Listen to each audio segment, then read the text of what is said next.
disability.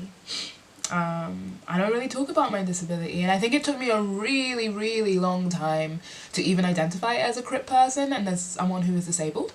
I have a visible disability. I have a visible disability at the moment. I am an ambulatory wheelchair user. Before then, my disability was an invisible disability, and I think that after just spending years, like, you know, in the NHS, being told that there was nothing there, and then just gradually, like, watching yourself worsen throughout the years, like, you do desensitize, and, like, you just start to, like, associate your body as, like, not being a place where you're gonna find, like, consistent, like, I guess peace of mind, which sucks to say out loud, just 'cause pain, innit? Which is a lot. But I also think that you learn to mask your pain because often the world doesn't believe you, especially as someone who's black. Black and trans, you know, black, dark skin and trans, people don't believe our pain anyway. But then, like, it's also because it's, like, an invisible disability, so people are like, you don't look sick.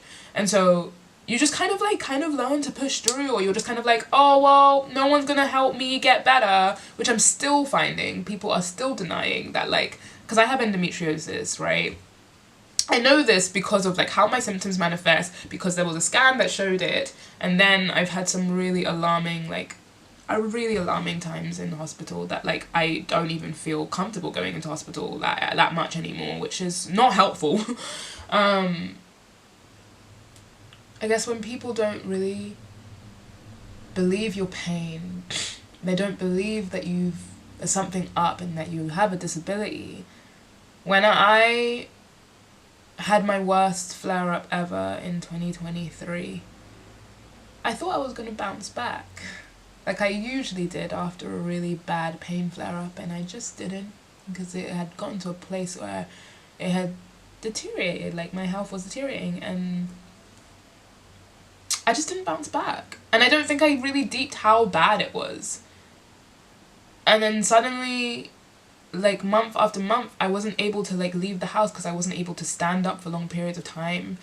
And then, yeah, I was housebound for 10 months because I couldn't afford a wheelchair.